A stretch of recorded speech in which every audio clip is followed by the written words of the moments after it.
Romanos 11, capítulo 11, verso 33 a 36. Ó profundidade das riquezas, tanto da sabedoria como da ciência de Deus! Quão insondáveis são os seus juízos e quão inescrutáveis os seus caminhos! Porque quem compreendeu a mente do Senhor, ou quem foi seu conselheiro, ou quem lhe deu primeiro a ele para que ele seja recompensado? Porque dele, por ele e para ele são todas as coisas. Glória, pois, a ele eternamente. Amém. Vamos orar. Curva sua cabeça, feche seus olhos, desligue o celular. Não permita que a sua atenção seja desfocada, senão na pregação da palavra de Deus. Amém? Nosso Deus e nosso Pai, te louvamos por esse culto, te louvamos pela tua presença conosco em nós, te louvamos pela leitura da tua palavra, que é lâmpada para os nossos pés e é luz para os nossos caminhos. Nós invocamos a iluminação do teu Espírito para a ministração da tua palavra, que o Senhor nos dê graça para ministrá-la no poder e dependência do Espírito para a edificação da tua igreja. Ouve a nossa oração, abençoa todos quantos aqui estão, para a tua glória, em nome de Jesus. Amém. A epígrafe desse texto, que é o título dele, que na verdade no original não está inserido no cânon da Bíblia Sagrada, mas foi incluído pelos escritores ou pelos tradutores, por aqueles que formaram, a Bíblia Sagrada, diz o seguinte: a maravilhosa sabedoria dos desígnios de Deus. Isso está acima do texto de Romanos 11, verso 33 a 36. Chama-se epígrafe. Sabemos que não está na Bíblia original, porém são títulos que são incluídos no texto sagrado para facilitar o entendimento e a compreensão do texto. Esse texto que nós lemos é uma doxologia, isso é, doxologia é uma expressão de adoração da pessoa, do ser de Deus, sua grandeza, sua majestade, sua sabedoria e sua soberania. Não se pode adorar um Deus desconhecido. Toda a adoração é resultado, é resposta da autorrevelação de Deus em Cristo Jesus e nas Escrituras Sagradas. E brota da nossa crença, da nossa fé e da nossa reflexão sobre quem é Deus e o que Ele faz. Foram exatamente as gloriosas e misteriosas verdades de Romanos, capítulo de 1 a 11, reveladas a Paulo pelo Espírito de Deus, que provocaram e motivaram Paulo a essa doxologia, a essa adoração de quem Deus é e o que Deus faz. O apóstolo Paulo, ele teve uma explosão de louvor. Ele adorou a Deus pelo que Deus era e pelo que Deus realizava através da autorrevelação de Deus para a pessoa de Paulo. Portanto, a adoração a Deus é resultado da revelação, do conhecimento e da compreensão do caráter divino, do ser divino. A visão de Deus, ela se revela de formas diferenciadas. Ela se revela através da criação, como diz o texto de Salmo 19:1, que diz o seguinte: os céus proclamam a glória de Deus e o firmamento anunciam as obras de suas mãos. A visão de Deus é revelada também nas Escrituras, como está escrito no texto do Evangelho de João, capítulo 5, verso 39, que diz: examinai as Escrituras, porque vós estudais ter nelas a vida eterna, e são elas que de mim testificam. E também nós temos uma visão de Deus na obra redentora de Cristo, como encontramos em vários textos das Escrituras, como por exemplo Efésios 2:5, que diz: mas Deus, que é riquíssimo em misericórdia, pelo seu muito amor que nos amou, estando nós mortos em nossas ofensas, nos vivificou juntamente com Cristo. Pela graça sois salvos. Aqui especificamente nesse texto de Romanos, e no seu contexto imediato, que são os capítulos de 1, capítulo 1 até o capítulo 11, 12, 13, 15 e 16, é a palavra de Deus que nos conclama a adoração. Por outro lado, não pode haver esse conhecimento de Deus, seja pela criação, seja pela obra redentora, seja pela palavra de Deus, sem que esse conhecimento de Deus, essa revelação de Deus, não provoque em nós, não motive em nós uma adoração sincera e verdadeira. Quantas vezes nós chegamos na praia pela manhã ou à tarde, vemos o nascer do sol, o pôr do sol, e ao olharmos o mar e ver aquele brilho do sol refletindo sobre a superfície do mar, e nós, ao enxergarmos aquilo e contemplarmos a criação de Deus, nós entendemos que existe um Deus, Criador e Sustentador, e a gente começa então a sentir desejo de adorar o Senhor, e a cantar um hino, e a expressar um louvor ao Deus Criador, que também é o Deus Redentor e Salvador, e também é o Deus Senhor da nossa vida. Então essa experiência de conhecimento de Deus através da criação, através da obra redentora na cruz, através da Escritura, que é a sua palavra, tem que promover, provocar, motivar na minha vida, na sua vida, uma atitude de adoração, de louvor e de reconhecimento. Pois quando o conhecimento de Deus é verdadeiro, ele se torna relacional, e esse relacionamento nos leva à adoração. Eu gostaria de compartilhar uma experiência que ilustra essa verdade. Eu estive em São Paulo ano passado, meados de outubro, com minha esposa, no Congresso de Missões, e retornando do Congresso de Missões da Água de Lindóia, eu fiquei em São Paulo hospedado na casa de um pastor amigo meu. Fomos ao culto e não pregamos na igreja, nós demos uma palavra, uma saudação, oramos, depois saímos para jantar, conhecemos a igreja, e dias depois nos encontramos com esse pastor e ele me deu um testemunho que me impressionou. Ele disse que uma senhora idosa dessa igreja dele em São Paulo, na IPI, Igreja Presbiteriana Independente, depois de 50 anos de membresia daquela igreja, o seu esposo sempre a levava à porta da igreja nos domingos, e quando terminava o culto ele ia buscá-la na porta da igreja.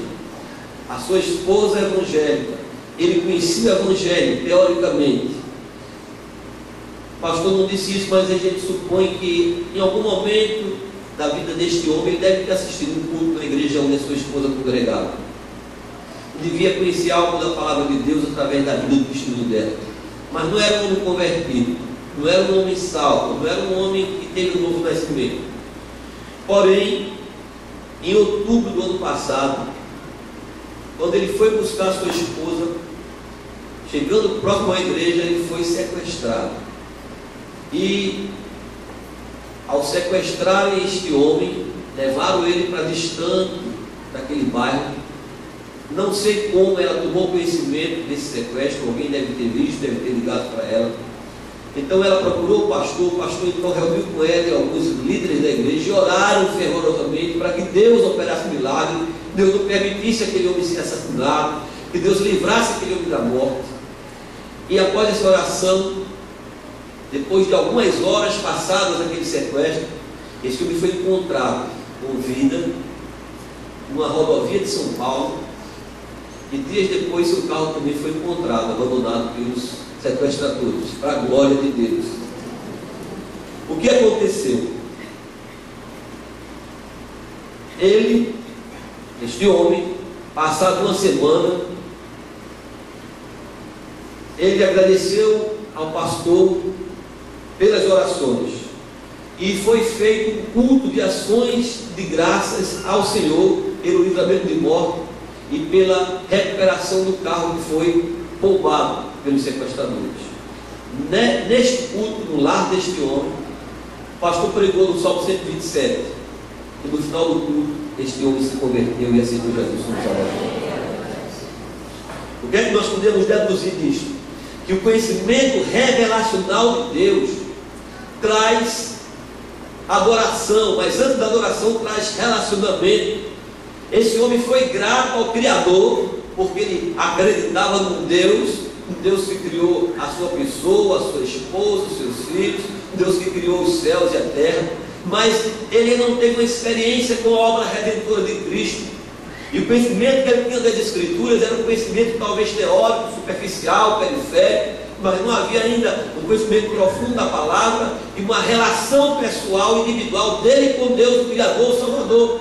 mas através do sofrimento, através dessa situação de risco de vida e morte, através da oração da igreja, através da resposta da oração da igreja e da manifestação da onipotência, da glória divina, ele disse: o Deus da minha esposa realmente existe, ele realmente ouve a oração, ele realmente me ama, ele está me dando a oportunidade de viver, e eu quero conhecê-lo, quero me relacionar com ele, e eu entrego minha vida a ele, e eu aceito ele como meu Senhor e como meu Salvador, porque ele é o Deus soberano. Claro que eu estou parafraseando a experiência deste homem, mas, meus irmãos, revelação de Deus, conhecimento de Deus, traz relacionamento, e relacionamento com Deus tem que provocar, tem que promover, tem que motivar a nossa adoração. Existimos para a glória de Deus, vivemos para a glória de Deus, e devemos servir a Deus para a glória do Deus a quem servimos. Amém? No livro de Romanos, do capítulo 1 ao 11, Paulo apresenta um amplo relato do Evangelho. Ele faz uma exposição inspirada por Deus, capítulo por capítulo. No capítulo 1, Paulo fala sobre a humanidade caída, a depravação total da humanidade e a idolatria dos homens. No capítulo 2, Paulo fala sobre o juízo de Deus, sobre os judeus e gentios igualmente culpados diante de Deus. No capítulo 3, Paulo fala sobre a condição espiritual e moral de todos os pecadores, porque todos pecaram e destituídos estão da glória de Deus. Como Deus justifica os pecadores caídos e perdidos diante dele? Ele fala sobre isso em Romanos 5. Justificados, pois pela fé temos paz com Deus por meio de nosso Senhor Jesus Cristo. E ainda em Romanos 5, na segunda seção, do verso 12 ao 21, Paulo faz uma exposição, uma analogia da morte em Adão e da nova vida em Cristo. Paulo diz assim, por inspiração divina: portanto, assim como por um só homem entrou o pecado no mundo, e pelo pecado a morte, assim também a morte passou a todos os homens, porque todos pecaram. Em Romanos 5,18, que é a continuação desse texto, Paulo diz: assim também, por um só ato de justiça, veio a graça sobre todos para a justificação da vida. Então Paulo foi inspirado por Deus naquilo que ele escreveu. Ele teve a consciência profunda da pecaminosidade humana, mas também da graça de Deus. Estávamos mortos em Adão, mas fomos vivificados, fomos salvos em Cristo e por meio do seu sacrifício na cruz. No capítulo 6, no verso 5 em diante, Paulo fala sobre a nossa união com Cristo, porque se fomos unidos com Ele na semelhança da sua morte, certamente seremos também na semelhança da sua ressurreição. E em Romanos 6,11, Paulo diz: assim também vós considerai-vos mortos para o pecado, mas vivos para Deus em Cristo Jesus.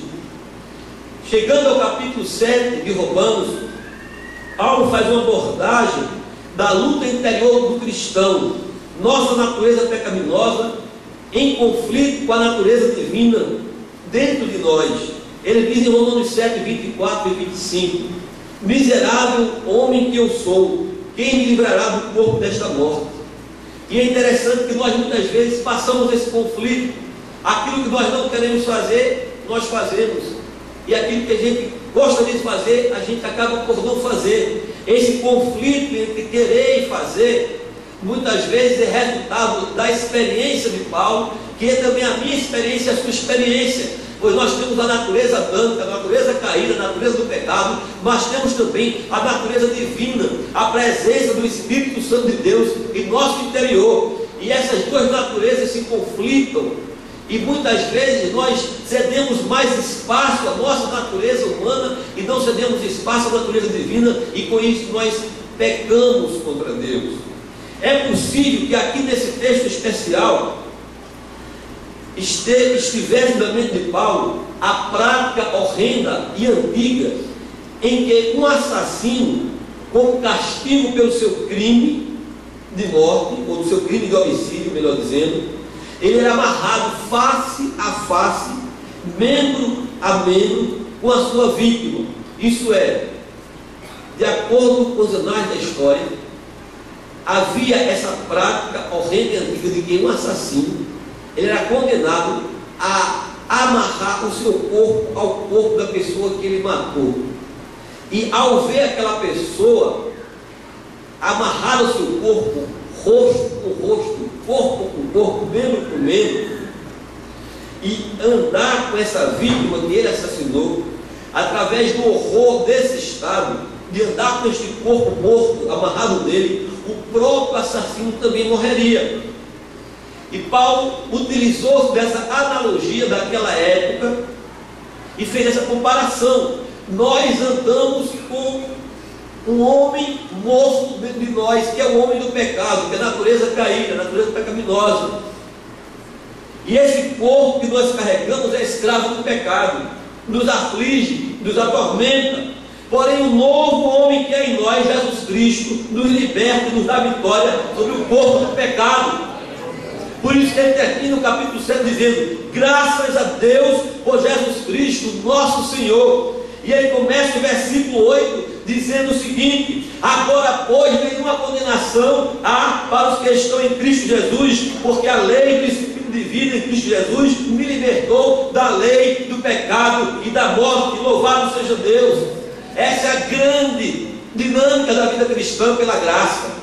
Que a graça de Deus, por meio de Jesus Cristo, através da ação soberana do Espírito Santo, nos leva a crucificar o nosso ego, nos leva a morrer para o pecado, nos leva a morrer para o mundo, nos leva a, mesmo convivendo com este homem morto no pecado dentro de nós, que é o corpo do pecado, nós temos Cristo em nós, que é a esperança da glória. E essa presença de Deus, essa presença divina, nos capacita a vencer a tentação, a vencer o pecado, a vencer a sedução do mundo e andar em novidade de vida, ainda que sejamos tentados, ainda que sejamos muitas vezes motivados a nos desfocarmos do foco, que é a obediência à vontade de Deus. Mas a presença de Deus, o poder do Espírito Santo, a vida de Cristo ressurreto em nós, nos faz viver a vida cristã. Como o próprio Paulo diz num texto paralelo, em Gálatas capítulo 2, verso 20: estou crucificado com Cristo, e vivo não mais eu, o velho homem, o pecador, mas Cristo vive em mim, e a vida que agora vivo na carne, vivo pela fé no Filho de Deus, que me amou, e a si mesmo se entregou por mim. Louvado seja Deus, aleluia. Por isso que começamos essa mensagem expositiva dizendo: existindo para a glória de Deus, vivendo para a glória de Deus, servindo a Jesus Cristo para a glória de Deus. A minha vida e a sua vida só tem sentido se o foco for a glória de Deus, tudo para a glória de Deus. Amém? Em Romanos 8,15, Paulo diz: porque não recebeste o espírito de escravidão para viveres outra vez atemorizados, mas recebeste o espírito de adoração, baseado no qual chamamos Abba Pai.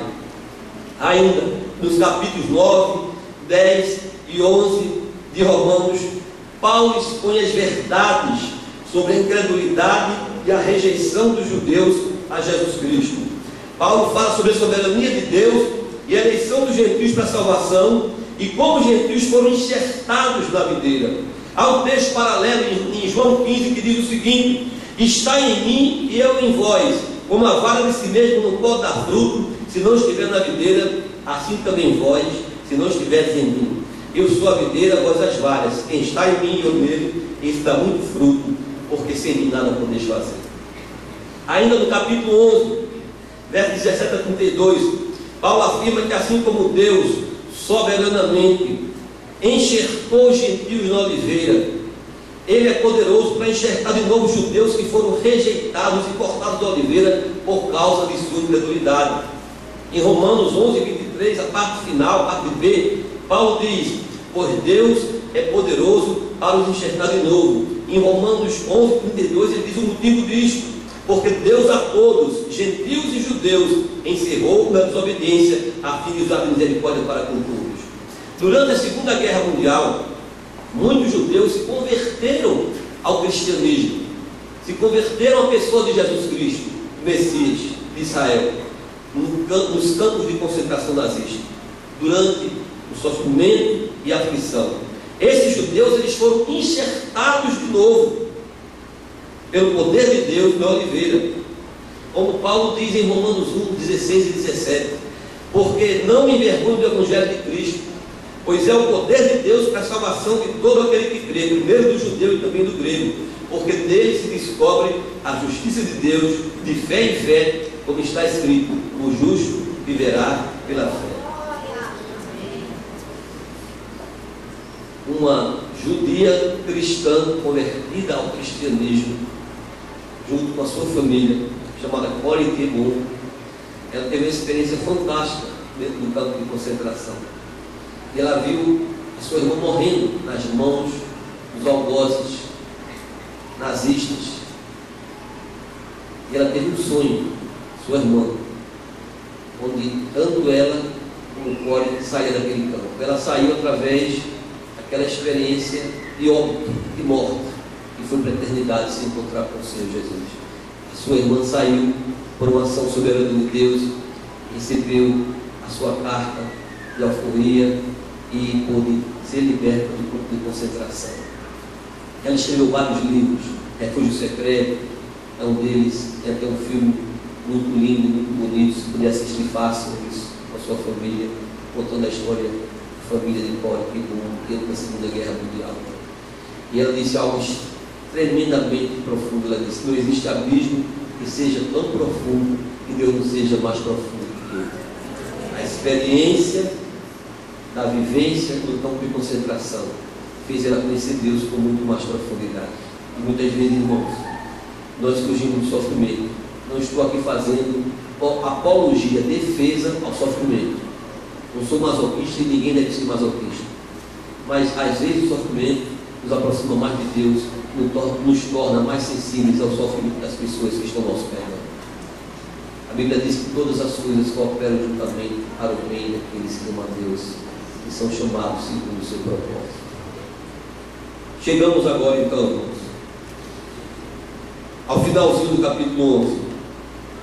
Como diz o teólogo suíço F.L. Godet, como um viajante que atingiu o pico de uma íngreme escalada, Paulo passou por todos esses capítulos e chega ao fim de Romanos 11, fazendo aquelas expressões profundas que lemos no início da nossa mensagem.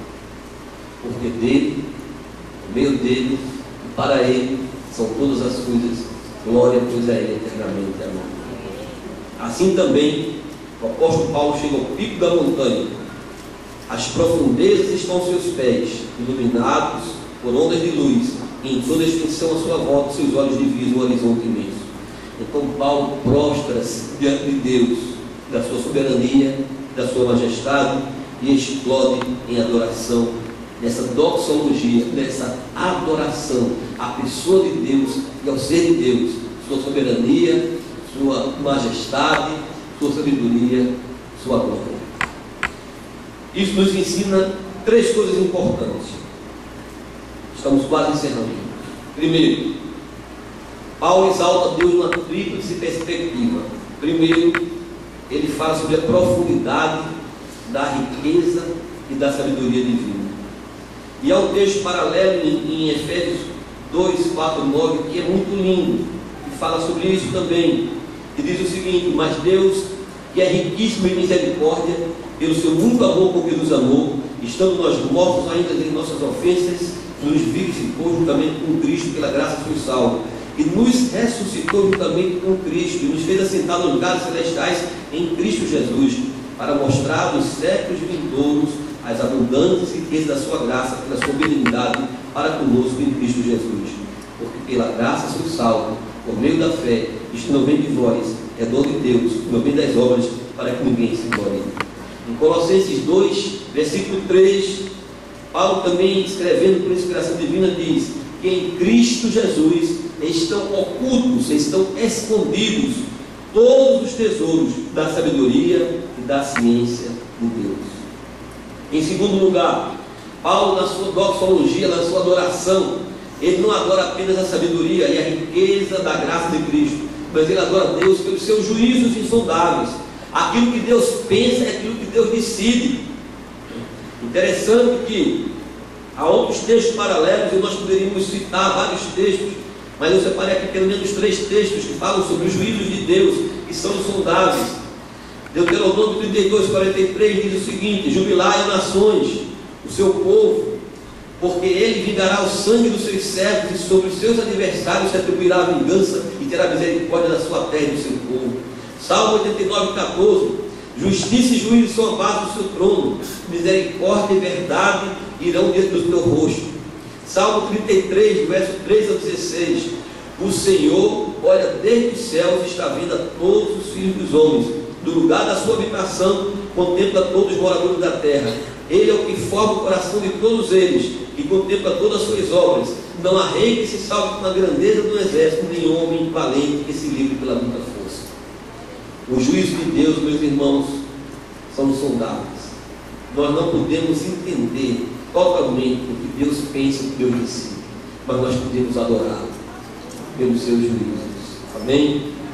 Em terceiro lugar, Paulo adora a Deus pela sua sabedoria e pela riqueza da sua graça. Paulo adora a Deus pelos seus juízos insondáveis. E Paulo adora a Deus, em terceiro lugar, pelos seus caminhos inescrutáveis. O que Deus faz e aonde Deus vai. Os caminhos de Deus são inescrutáveis. A palavra inescrutável significa impenetráveis. Ninguém consegue penetrar nos caminhos de Deus. Os caminhos de Deus vão sendo revelados a nós paulatinamente, progressivamente, gradualmente. À medida que nós vamos nos submetendo a Ele, Ele vai revelando a vontade dEle. Mas esses caminhos de Deus e essa vontade de Deus, para nós, ela é inescrutável, ela é impenetrável. Só podemos sabê-los, conhecê-los e entendê-los por iluminação divina através do seu Espírito na nossa vida pessoal. O salmista diz, no Salmo 25, verso 12: qual é o homem que teme ao Senhor? Ele o ensinará o caminho que deve escolher. Isaías 30, ou melhor, Salmo 32, 8: instruir-te-ei e ensinar-te-ei o caminho que deve seguir, guiar-te-ei com os meus olhos. Isaías 55, 8 e 9: porque os meus pensamentos não são os vossos pensamentos, nem os vossos caminhos, os meus caminhos, diz o Senhor. Porque assim como os céus são mais altos do que a terra, assim são os meus caminhos mais altos do que os vossos caminhos, os meus pensamentos mais altos do que os vossos pensamentos. Isaías 40, 28: não sabes, não ouvistes, que o eterno Deus, o Senhor, o Criador dos fins da terra, nem se cansa, nem se fatiga, é inescrutável, é impenetrável o seu entendimento.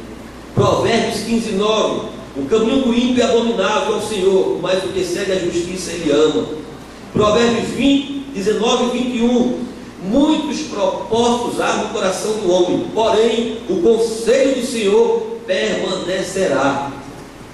Devemos, irmãos, a semelhança de Paulo, adorar a Deus pela sua sabedoria, pela riqueza da sua graça, pelos seus juízos insondáveis e pelos seus caminhos que são impenetráveis ou inescrutáveis.